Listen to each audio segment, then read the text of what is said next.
میں دعوت دینے والا ہوں وہ صرف زبانی کلامی جسے کہا جاتا ہے وہ ترکی سے محبت نہیں کرتے. یہ بعض اوقات یہ کہا جاتا ہے کہ وہ ہمارے ترکی میں اردو کے سفیر ہیں یا پاکستان کے سفیر ہیں یا پاکستان میں وہ ترکی کے سفیر ہیں. تو اب جو شخصیت ہیں وہ عملی طور پر اس کی تصویر ہیں اور انہوں نے ترکی تہذیبی تعلقات میں ایک بڑا اہم ذریعہ ہوتا ہے جس کی آج ایک شکل آپ کے سامنے ہے.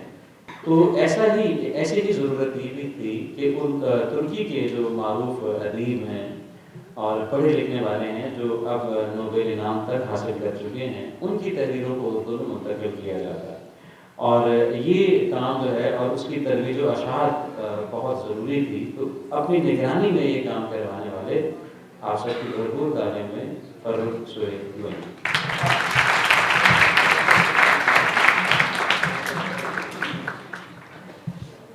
ریسپیکٹیبل مسٹر ایرین اولو اور خواتین اور حضرات بچوں السلام علیکم.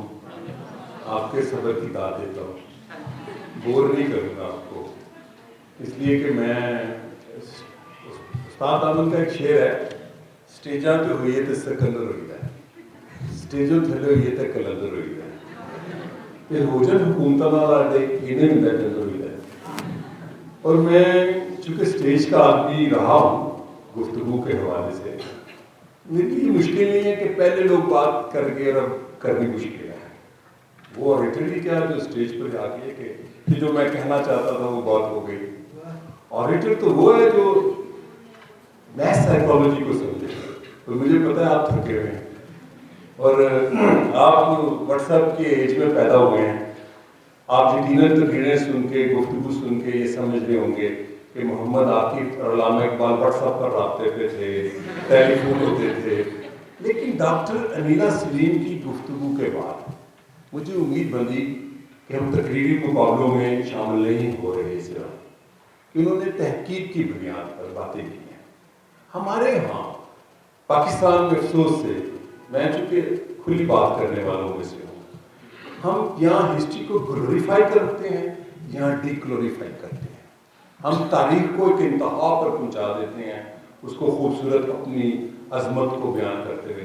تاریخ بہت تلخ ہوتی ہے, اس کے حقائق 1971 بھی ہوتا ہے دسمبر 16, اور اندلس کی شکست بھی ہوتی ہے, اور سلیمان عالی شان کا سیج توڑ کر واپس ویانا سیانا بھی ہوتی ہے. وہ اس کی فتح تھی, اس کا وہ سیج توڑنا, ورنہ اس دن آٹومن امپائر ختم ہو جاتی.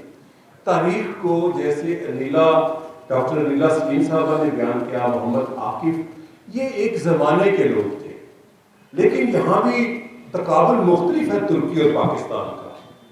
آپ نے امت مسلمہ کے حوالے سے چونکہ بڑی باتیں سنی, میں آپ کو ترکی کی دوسرا اسپیکٹ بتاتا ہوں جو ریالٹی ہے. ہمارا جو ہندوستان تھا, ہماری دنیا کی سب سے بڑی برٹش انڈین آرمی تھی. 27 لاکھ لوگ بھرتی کیے گئے تھے اس وقت, جو آٹومن امپائر کو توڑنے کے لیے بھی جس کو کام لیا گیا. گیلی پولی میں جو فوج لڑی اس میں ہمارے بھائی لوگ بھی شامل تھے, اور اس گیلی پولی میں شکست دینے والا جو ایک کمانڈر تھا آٹومن کا, اس کا نام تھا مصطفیٰ کمال. اس شکست کی جو سبب بنا, چرچل نے اس فوج کو آیا 1915.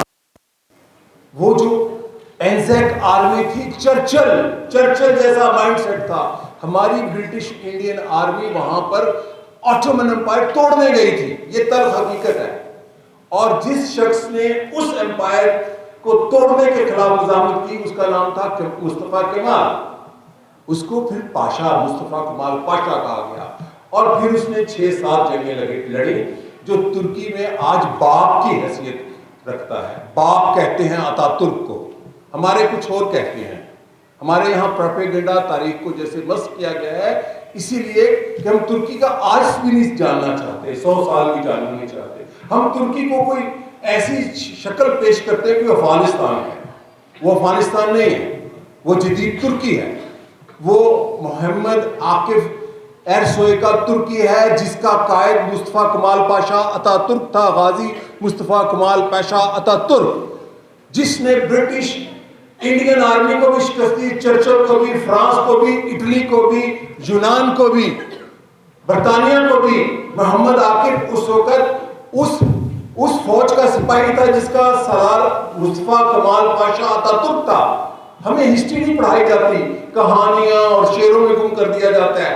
اس وقت برٹش انڈین آرمی استنبول کی گلیوں میں گھوڑوں پر چل رہی تھی جب محمد عاقب شاعری کر رہا تھا امپیریلزم کے خلاف اور اتا ترک جنگ لڑ رہا تھا۔ یہ آپ کو نہیں بتایا جاتا، مجھے پتا ہے، آپ کو جان کے نہیں بتایا جاتا۔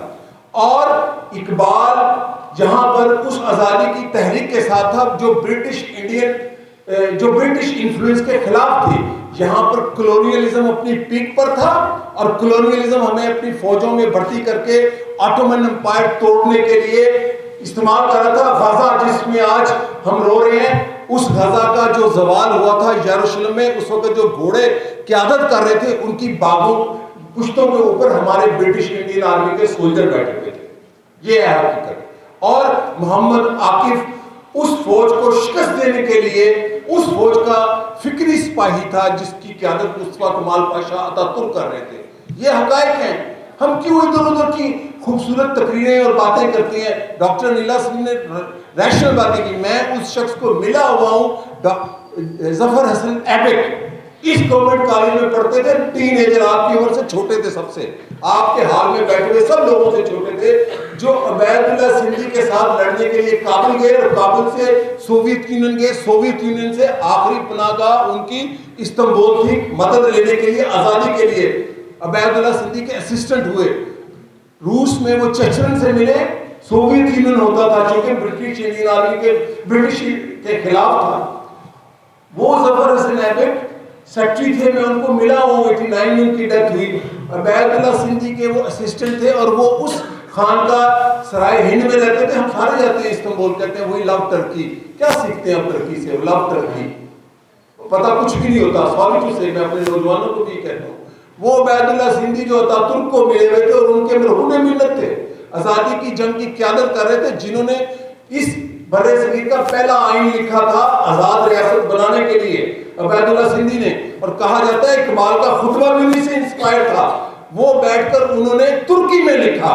یہ ہے پاکستان جمہوریہ ترکی کے تعلقات، کہ وہ بر صغیر کا پہلا آئین آزادی کا جو لکھا وہ استنبول میں عبید اللہ سندھی نے لکھا، اور وہ سرائے ہند استنبول میں موجود ہے جہاں پر سلطان ٹیپو کے جو کمانڈر تھے محمد سردار، ان کی قبر بھی موجود ہے۔ جب سلطان ٹیپو برطانیہ کے خلاف جنگ لڑ رہا تھا تو آٹومن سے مدد کے لیے، جو فوجی ٹریننگ کے لیے بھیجے گئے، ان کی مدد چاہیے آٹومن سے، وہ استنبول میں ان کی جو رہائش تھی وہ سرائے ہند میں تھی، ان کی قبر بھی وہیں ہے جہاں پر عبید اللہ سندھی رہے۔ تو جو بر صغیر کے ترکوں سے تعلقات ہیں اس کی تاریخ محمد عاقب اور سلطان فاتح سلطان کے زمانے سے ہے، چونکہ وہ جو سرائے ہے جو استنبول میں ہے وہ فاتح سلطان نے 1453 میں بنوائی کہ بر صغیر سے جو اولیاء کرام کے مزارات پر آٹومن امپائر جاتے تھے وہ وہاں پر جا کر قیام کرتے تھے۔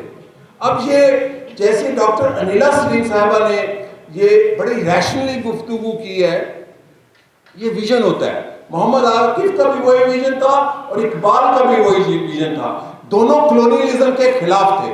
محمد عاقب میرا خیال ہے زیادہ خلاف تھے ہمارے اقبال سے، چونکہ وہ پریکٹیکلی اس جدوجہد جس کا ڈاکٹر توقار نے ذکر کیا کہ جو وار آف انڈیپینڈنس تھی، وہاں وار موومنٹ آف انڈیپینڈنس نہیں تھی، وار آف انڈیپینڈنس تھی۔ ترکوں نے ترکیہ جمہوریہ جنگ لڑ کر بچایا اور اپنی قوم کو بچایا۔ ترکی میں 1,24,000 کے قریب ترک تھے 1920-21 میں، اور ان کو 3 آپشن دی جانی تھی ترکوں کو اگر شکست ہو جاتی، بالکل اسپین کی طرح، نکل جاؤ، کنورٹ ہو جاؤ یا مرنے کے لیے تیار ہو جاؤ۔ لیکن ترکوں نے لڑنے پر ترجیح دی، اور آپ کو پتہ ہے دوملو پنار کی جو فیصلہ کل جنگ ہے جو ترکوں نے لڑی، دوملو پنار بڑی قومیں اور بڑے لیڈر کیا ہوتے ہیں، دوملو مینار میں 700 کلومیٹر لمبی حصار بنا کر یونانی بڑھ رہے تھے اس آیا صوفیہ کو واپس لینے کے لیے، جس کا ڈاکٹر صاحب نے ذکر کیا ہے۔ وہ اعلان کر چکے تھے کہ ہم بیزنٹینین امپائر ریسٹور کریں گے، یونانی جیت چکے تھے تقریباً۔ دوملو مینار میں جب شکست ہوئی، کتنے ہیں جو دوملو مینار جاتے ہیں؟ میں جب وہاں گیا، ہر سال جاتا ہوں، سو ایکسائٹڈ کہ کیسے ترک اپنے ہیروز کو زندہ رکھتے اور مانتے ہیں۔ پورا علاقہ دوملو مینار کا جو وار آف انڈیپینڈنس کا آخری مارکا تھا، دیکھنے والا ہے۔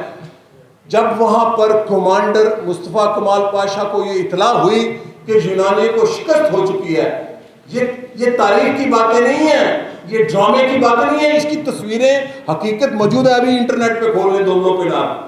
تو یونانی فوج کو شکست ہوئی، اور اس میں شکست کے بعد اتاتürk کو جو میسج آتا ہے، یہ ہوتی ہیں بڑی قومیں اور بڑے لیڈر۔ تو ایک یونانی پرچم وہاں پر بچھایا گیا کہ اتاتürk فاتح کی حیثیت سے اس پرچم پر چلیں گے۔ کیا سٹیٹمنٹ ہے، یہ بڑی قوموں کے لیڈر ہوتے ہیں۔ اس نے کہا جس کو شکست دی کہ یونان ایک مملکت ہے، اس کا پرچم اس کی عزت ہے، میں اس پرچم کی اور اس ملت کی توہین نہیں کروں گا، یہ پرچم کو لپیٹو اور میں فاتح کی حیثیت سے آ کے یہاں پر سائن اور سرنڈر، جیسے ہمارا سرنڈر ہوا تھا اندلس میں یا مشرقی پاکستان میں، سائن ہوئے، یونانی فوج کے جرنیل گرفتار ہوئے، وہ پرچم پر نہیں چلا۔ یہ ہوتی ہیں بڑی قومیں۔ یہ آج آپ جہاں جو بیٹھے ہیں، جدید ترکی کس لیے بیٹھے ہیں؟ ترکوں سے سیکھیں۔ میں ہمیشہ کہتا ہوں کیا سیکھا ہم نے؟ ہم بہت جاتے ہیں ترکی، کیا سیکھا؟ ترکوں سے میں نے 3-4 چیزیں سیکھی۔ تعلیم 100% لٹریسی ریٹ ہے، 100%۔ ان کا یونس ایمرے سینٹر آپ کو تعلیم دینے جا رہا ہے، ترکی زبان سیکھیں۔ میں یہاں بتاتا جاؤں کہ میں یہاں اورینٹل کالج کا اسٹوڈنٹ ہوا 81 میں ترکی زبان سیکھنے کے لیے، ڈاکٹر صاحب۔ تو یہاں میرے استاد تھے، ترکی سے آئے، ایرزروم سے، محرم۔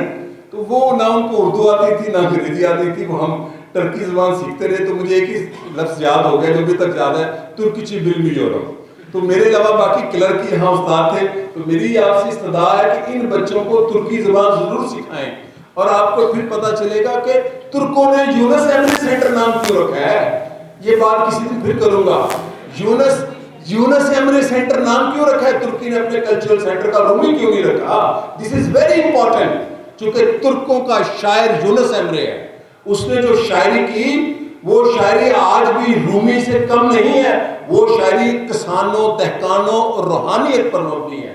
ترک اپنی چیزوں پر جس طرح فخر کرتے ہیں ہم نہیں کرتے۔ میں تو کرتا ہوں اپنی چیزوں پہ فخر، میں نے اپنے پر فخر کرنا ترکوں، ایرانیوں اور عربوں سے سیکھا ہے۔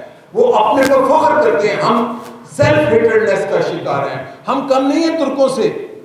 یہ بھی میں آپ کو بتا دوں، ترک ہمارے بھائی ہیں۔ میں اکثر کہتا ہوں ترک دوستوں کو، ان کے حکمرانوں کو بھی کہتا ہوں کہ آپ نے ہماری مدد کی سیلاب میں، آپ نے ہماری مدد کی زلزلے میں، ہم نے بھی آپ کی مدد کی جب قبرص کا مسئلہ ہوا 1974 میں، اور پاکستان کی حکومت نے اعلان کیا کہ ہماری ایئر فورس، ہمارے بحری جہاز، ہماری فوج آپ کی ہے۔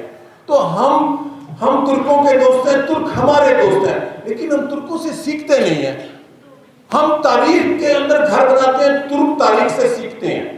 ترکوں نے سیکھا، سلجوکوں سے آٹومن بنے، آٹومن سے ماڈرن ترکی بنا۔ آج ترکی دنیا کا ایک مضبوط ملک ہے، ایک مضبوط معیشت ہے۔ کس لیے ہے؟ آج بلنکن جو امریکہ کا وزیر خارجہ ترکی جا کے بیٹنگ کرتا ہے، 2.5 گھنٹے ترک وزیر خارجہ سے بات کرتا ہے کہ مجھے غزہ میں پھنسے ہوئے 250 یا 500 جتنے وہ اسرائیلی ہیں وہ واپس واگزار کراؤ، اور ترکی کا صدر رجب طیب اردوان اس دن ملنے سے انکار کرتا ہے اور جلسے کرتا ہے، اور پورے ترکی میں امریکہ کے خلاف مظاہرے ہوتے ہیں۔ کیوں ہوتے ہیں؟ کہ رجب طیب اردوان مضبوط ہے، ترکیہ مضبوط ہے، ترک قوم مضبوط ہے، معیشت، تعلیم اور تہذیب کے حوالے سے۔ یہ ہوتی ہے قوم۔ اور امریکی وزیر خارجہ ناکام جاتا ہے ترکی سے، وہ واپس جاتا ہے تو بائیڈن یہ کہتا ہے کہ ہم اسرائیل کو غزہ پر قبضہ نہیں کرنے دیں گے۔ یہ ہے ترکی کی طاقت، یہ ہے ترکی کی طاقت۔ ترکی کی طاقت کا آپ کو اندازہ ہی نہیں ہے۔ ترکی اتنی بڑی طاقت ہے کہ اسرائیل کی سب سے بڑی رکاوٹ اس پورے مڈل ایسٹ میں اگر کوئی مملکت ہے تو وہ ترکیہ جمہوریہ ہے. وہ اپنی تعلیم، اپنی ٹیکنالوجی، اپنی تہذیبی ترقی کی بنیاد پر ہے. اور ہم یہ سیکھیں کہ ترکوں نے تعلیم اور تہذیبی ترقی، یہ ڈاکٹر توقار سے پوچھیں کہ ترکی کی ترقی کا راز کیا ہے. وہاں پر جیسے آپ کو ڈاکٹر صاحبہ بھی کہہ رہی تھی، ڈاکٹر توقار نے بھی کہا اور کامران صاحب نے بھی یہی کہا اور ڈاکٹر صاحب نے بھی یہی کہا کہ وہاں تو اقبال ترجمہ ہو چکا ہے، ہمارے محمد عاکف ترجمہ نہیں ہوا. ہم کہانیوں میں پھنسے ہوئے ہیں کہ پتہ نہیں واٹس ایپ پر رابطہ تھا علامہ اقبال کا اور محمد عاکف کا. تو یہ باتیں ہم لاجیکل کیوں نہیں ہوتے؟ ہم صرف ایموشنل کیوں ہوتے ہیں؟ ہم سائنٹیفک، ترکی کی ترقی کی راز سائنٹیفک ہے. آج ان کا جو ڈرون ہے دنیا میں دا بیسٹ ڈرون ہے، دنیا کا دی بیسٹ ڈرون ہے ترکی کا ہے. لیکن مجھے اس پر بھی فخر ہے، یہ بھی مجھے پتا ہے کہ ہمارے سے وہ شاخ خریدنے کے لیے بےتاب ہے. تو مجھے اس پر فخر ہوتا ہے کہ پاکستانی طیارہ، صدر رجب طیب ایردوان نے کوشش کی کہ یورپ پلین مل جائے یورپ سے، انہوں نے انکار کر دیا، جرمنی نے، فرانس نے، اٹلی نے. پھر اب ان کی خواہش ہے، کوشش ہے اور کامیاب ہے کہ پاکستان کا بنایا ہوا مشاق تیارا جائے گا، ہم ٹیکنالوجی کا ایکسچینج کریں. مجھے بڑی خوشی ہے کہ انسٹیٹیوٹ آف اردو لٹریچر اور یونس احمد سینٹر نے یہ جو دوستی کا تعلق ہے بسوں، میٹرو بسوں سے نکل کر تعلیم، علم اور ثقافت سے جوڑا ہے. قوموں کی ترقی ثقافت سے ہوتی ہے. جب شہباز شریف پہلی دفعہ ترکی جا رہے تھے، آج میں یہاں بتا دوں، آگے تو لکھ چکا ہوں، تو مجھے انہوں نے پوچھا، بلایا اور مشورہ کیا، 2010 کی بات ہے، ترکی میں جا کے کیا کیا کہنا ہے. میں کہ یہ نہیں کہنا، یہ جو ہم یہاں باتیں کرتے ہیں یہ کہنا ہے. میں نے ان کو بار بار کہا بسیں لائیں، ٹیکسیاں لائیں، کوڑا اٹھانے والے لائیں، اور یونیورسٹیز کے آپس میں تعلقات بنائیں. ترکی کی یونیورسٹی، بلکیٹ یونیورسٹی، اپنا جو مڈل ایسٹ ٹیکنیکل یونیورسٹی، آپ دیکھیں تو صحیح، ہم رینکنگ کرتے ہیں 30,000 جس کے اسٹوڈنٹ ہو جائیں 50,000. یہ ایشیا کی بڑی، ہمارے ہاں ہر چیز ایشیا کی بڑی ہے، اسٹیڈیم بھی، ریلوے اسٹیشن بھی، وہ جیلی سامان بیچنے والی معذرت کے ساتھ حویج سینٹر بھی، جس یورپ ایشیا میں جاپان آتا ہے لیکن مارکیٹ بڑی یہاں ہے حویج سینٹر. تو یہ جو ہم نکلے ہم اپنے مغالطوں سے. ترکی کا راز ان کی استقلال، آزادی پسند لوگ ہیں، سیلف رسپیکٹ. ترک جتنی اپنی ملت اور وطن کا رسپیکٹ کرتے ہیں. میں اکثر کہتا ہوں معذرت کے ساتھ ذرا کہ میں یہاں پاکستان آتا ہوں تو میرے جوتے زیادہ گندے ہو جاتے ہیں. ترکوں سے میں نے ایک اور چیز سیکھی، یہ بھی میں آپ کو 83 میں فرسٹ ٹائم گیا، ہمارے گھر میں 2 جوتے ہوتے تھے، ایک جوتا باتھ روم کا، ایک باہر سے لے کے آتے. جب میں فرسٹ ٹائم ترکی گیا 83 میں ٹریول کسی سے، تو میں نے یہ سیکھا 3 جوتے ہونے چاہیے. یہ ہر ترک میں ہوتے ہیں. ڈاکٹر صاحب صحیح کہہ رہا ہوں نا میں؟ ایک جوتا باہر کا، ایک جوتا آپ کو میزبان اندر کا، اور ایک جوتا باتھ روم کا. اب میں یہاں جب سڑکوں پر چلتا ہوں جہاں پر ہم تھوکتے ہیں، یہ میں نے پورا برصغیر میں پہلا خطہ دیکھا ہے جہاں پر سڑکوں پر تھوکتے ہیں اور گن ڈالتے ہیں اور پھر لکھتے ہیں یہاں کرنا منع ہے. یہ میں نے ترکی میں نہیں دیکھا، میں نے کسی کو تھوکتے ہوئے نہیں دیکھا. یہ نہیں کہ وہ صرف صفائی پسند ہے، وہ تو ہے، وہ محبت کرتے ہیں اس سرزمین سے، وہ زمین کو ماں سمجھتے ہیں. کیا ہم نے سیکھا؟ ہم گند ڈالنا، ہمارے تو ایک جملہ ہے، میں اپنی ایک کہانی میں لکھ رہا تھا کل، وہ گندا کپڑا لے آئی میز صاف کر رہا ہے. کبھی ترکوں کو میز صاف کرتے ہوئے دیکھیں، کس صفائی سے، کتنی صاف چیز سے کرتے ہیں. تو جو محمد عاکف کا زمانہ ہے، جو اقبال کا زمانہ ہے، وہ امپیریلزم کا زمانہ ہے. ان میں ایک فکری اہم آہنگی ہے. اور جیسے ڈاکٹر نیلا سلیم صاحبہ کی ریسرچ ہے، ڈاکٹر صاحب بہت شاندار انہوں نے پیپر پڑھا، وہ ضرور آپ سنیں. بہت کمال ہے. مجھے بڑی خوشی ہوئی کہ ہمارے ہاں ایسے اساتذہ ہیں جو جذباتیت سے نکال کے، جذباتیت اچھی چیز ہے لیکن لاجک اور منطق، نبی پاک صلی اللہ علیہ وسلم نے بھی لاجک اور منطق، صلح حدیبیہ لاجک اور منطق تھی، ورنہ وہ واپس نہ جاتے مدینہ. تو لاجک اور منطق از ویری امپورٹنٹ. تو ترکوں سے میں نے سیکھا اپنے وطن سے پیار کرنا. میں پہلے پاکستانی ہوں پھر ترک ہوں، سچی بات ہے. مجھے کہتے ہیں، ایک ہمارے سیکرٹری خارجہ تھے یہاں، ٹرکش نیشنل ڈے تھا، انہوں نے کہا یور نیشنل ڈے. میں کہا میرا نیشنل ڈے ترک پاکستان ہے. I love Turkey but my country is Pakistan. اور میں ترکی کو اتنا ہی وطن اپنا سمجھتا ہوں جتنا پاکستان. میں یہ جذباتی سٹیج پر آ کے باتیں کرنے والا نہیں ہوں. میرا وطن میرا ملک ہے جس نے مجھے پیدا کیا, جہاں سے میں رزق کماتا ہوں, جس کی وجہ سے مجھے ترک رسپیکٹ دیتے ہیں. مجھے ترک میرے پاکستانی ہونے پر رسپیکٹ دیتے ہیں, اور میں ترکوں کے ساتھ بھائی کی طرح ملتا ہوں, اور میں ترکی کو بھی اتنی عزت دیتا ہوں جتنا میں اپنے ملک کو دیتا ہوں. تو ہمیں ترکوں سے سیکھنا ہے, اور یہ بات بہت اہم ہے. ڈاکٹر توقار صاحب کا یونس ایمری سینٹر میں آنا پاکستان کے لیے ایک بہت خوشائن بات ہے کہ جو ڈپلومیٹک, جو ملیٹریلی ہمارے تعلقات ہیں دونوں ملکوں کے, مجھے جو میرے نالج میں اب اور مضبوط ہوں گے, اور اس میں یونیورسٹیز کا انوالو کرنا, ڈاکٹر کامران ہیں, ڈاکٹر ضیاء صاحب ہیں, جتنے یہ ایجوکیشن انسٹیٹیوشنز ہوتے ہیں اس کی بنیاد پر قومیں ترقی کرتی ہیں. اور ترکی کی ترقی کا راز لٹریسی ہے, 100% لٹریسی ہے, اور جدید تعلیم ہے, جدید علوم ہے. جدید علوم بھی دینی تعلیم ہوتی ہے. میں نے ایک عالم دین سے پوچھا دینی تعلیم کیا ہے؟ کہتے ہیں دینی تعلیم یہ تو نہیں ہے کہ صرف دین کی تعلیم, دنیا کے علوم بھی دینی ہیں. میرے دفتر میں بیٹھے ایک بڑے اسکالر ہیں, شاید کل وہاں ہوں گے, کہتا ہے ہمارا دینی گھرانے سے تعلق ہے. میں کہا ہمارا غیر دینی گھرانے سے تعلق ہے. ہم نے کیسے جملے گھڑ لیے ہوئے ہیں؟ تو ترکوں سے ہمیں سیکھنا ہے ان کی ٹیکنالوجی, ان کا علم, ان کی ترقی, اور اپنے وطن سے محبت کرنا.